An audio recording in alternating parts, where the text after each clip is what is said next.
Let's begin this overview of the project then.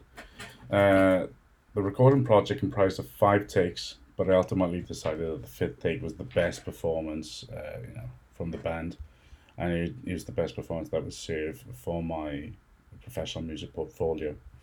In regards to the editing, I obviously crossfaded the initial parts of the tracks of all the stems of all the tracks. Applied kind of crossfades for any tracks that are kind of petitioned in between. And then obviously apply kind of like fade outs and crossfades at the end. If I just demonstrate here, if I kind of zoom in, so you can see that I faded out the track, so it's just kind of nice and subtle really. And then at the introduction of the track here, if I kind of zoom in for you, should be able to see. I've applied some fades here as well. So in regards to how I edit it, really, I just kind of retained the majority of the tracks because it was just a continuous medley from the band. There wasn't really any silence from the majority of the instruments, I guess, playing throughout the whole recording process. So I kind of retained that. I made partitions here that I'll later explain within this presentation. But yeah, in regards to the editing stage, that's pretty much the majority of what I did. I applied crossfades. I did a little bit of editing. There's a few instances of like strip silence and gating kind of throughout, which I'll further explain now. Obviously, I got rid of any unused audio and any unused playlists, so just to tidy up the actual project. So it was fit for purpose for the presentation. So if you kind of if I kind of navigate over, I guess, to the mixing window in Pro Tools. I guess what I shall initially look at is, I guess, the drum tracks, because that's what I was looking at first. So applied across all of the tracks. Applied kind of the trim plugin, and I brought them down to kind of -16 to make sure there was enough headroom. So when I got to the actual mixing stage of the project. Initially within the initial kick track, I applied some gating to kind of get rid of any unnecessary kind of resonances and kind of any feed, I guess, from any other instruments kind of playing at the same time. I did a little bit of reductive EQ as well to kind of get rid of any kind of responses that I didn't really want to be present within that mix. I applied some compression using the C1 compressor. And then I did a bit of additive EQ then using the Q6. Q6 paragraphic equalizer. So I used that on my initial kind of kick track, but it wasn't the kick track didn't have all the elements that I kind of really wanted. So in order to kind of achieve that, I copied and pasted the track and created another track, copied and pasted it over, and I used this track as a dedicated kind of trigger two track to load samples, which corresponds, I guess, with the transients that I met, I guess, within the initial kick track. So I used a variety of presets, a variety of samples here. I kind of used a blend of 4 different samples in conjunction with the initial kick track to get the blend that I kind of wanted. Once I achieved that, then I kind of bust both of the initial track and the trigger track out to an auxiliary bus, and then applied some parallel compression to kind of really bring out the kick to kind of get it to where I really wanted it to be. In regards to the snare, my approach to snare production, I did exactly the same really. I applied some reductive EQ using the Q2. I applied some compression. I did some additive EQ. I used kind of a variety of samples here. They're gonna get the desired sound that I wanted, triggering on the transient, and then I parallel compress both of those, send through the bus.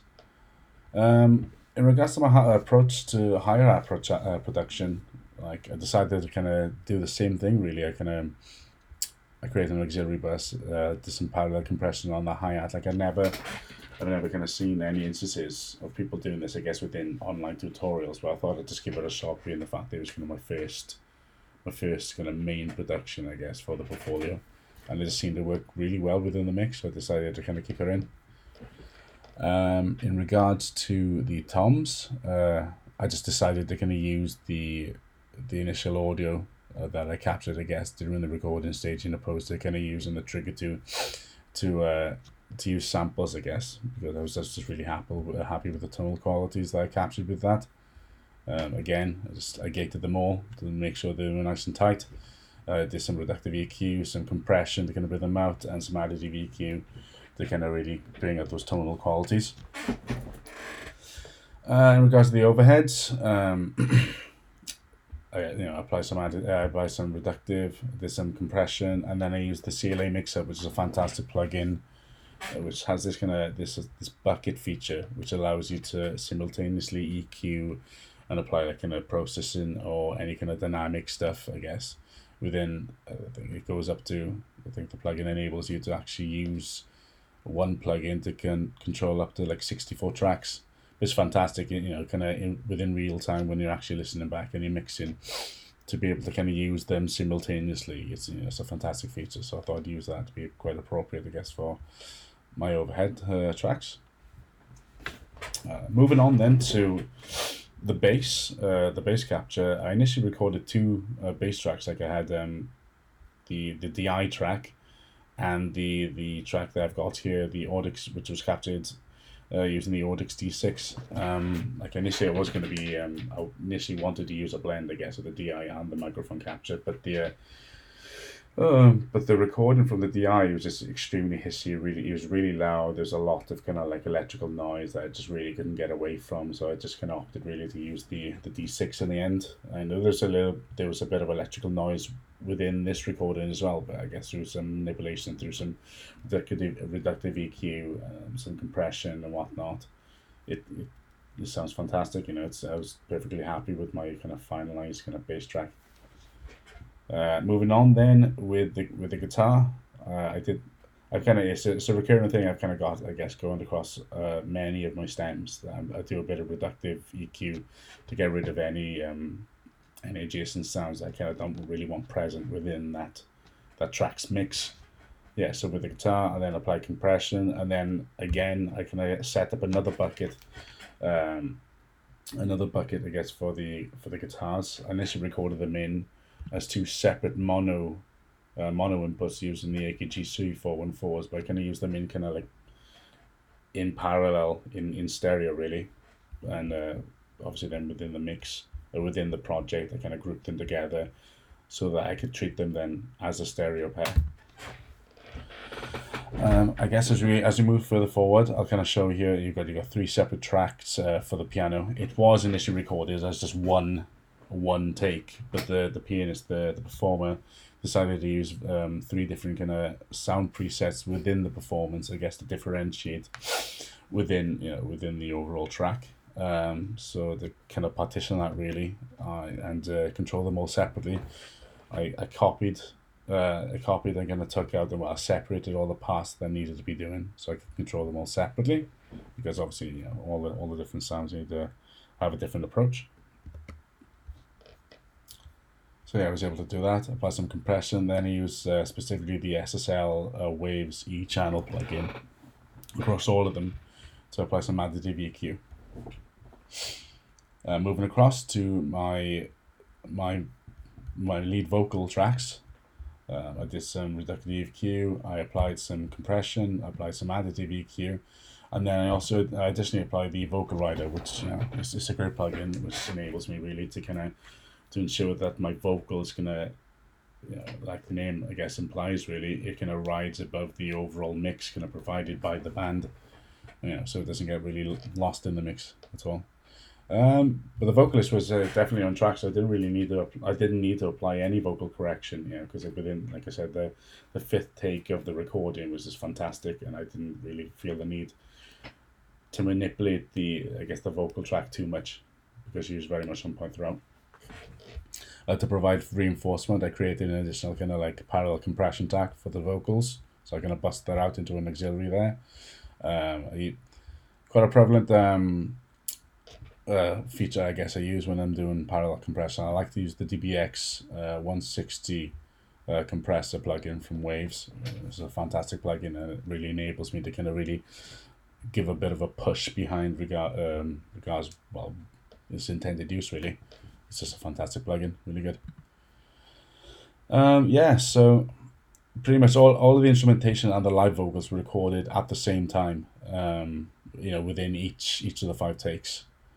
So I was very happy with that. I later decided then, it'd be a good feature to include backing vocals, I guess, within the overall mix.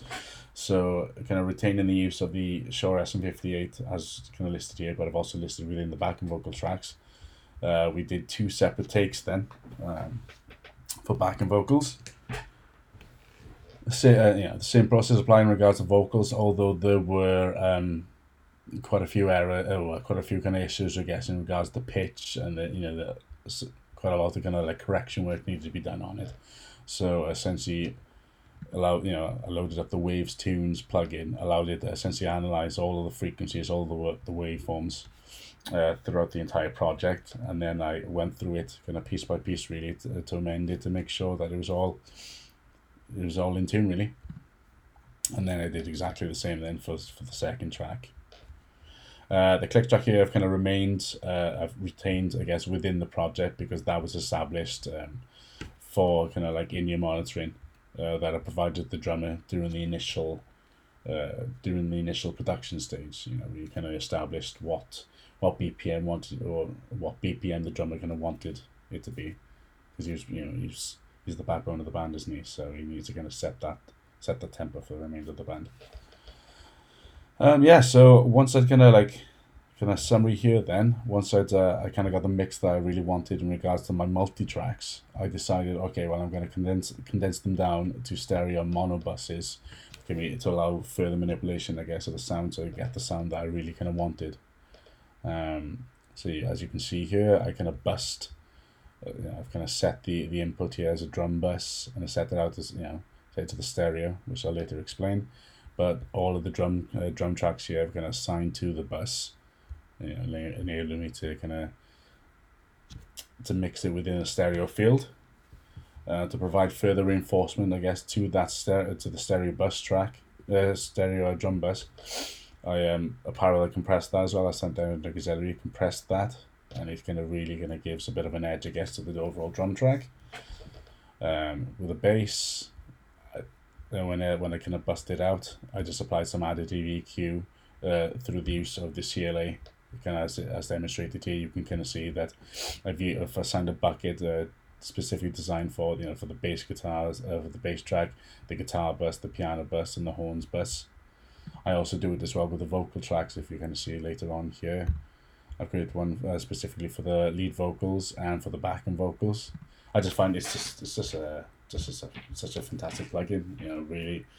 Really enables control, kind of visual control, and kind of like multitasking control, whilst you're kind of mixing, I guess, within your project. I didn't apply any time-based effects within my multi-track, because I kind of wanted to retain that to to the part of the project when I was kind of stem mixing, really. Obviously, I set my kind of levels within my multi-track to kind of feed into my stem mixing process, and then I made slight amendments from there on.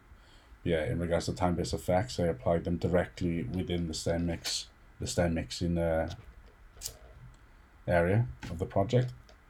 So I used a couple of reverbs and a couple of delays, as demonstrated here, as shown here. You can see I've used reverb on the drums, a couple of reverbs on the drums, reverb on the guitar to kind of provide, give it a little bit more ambience.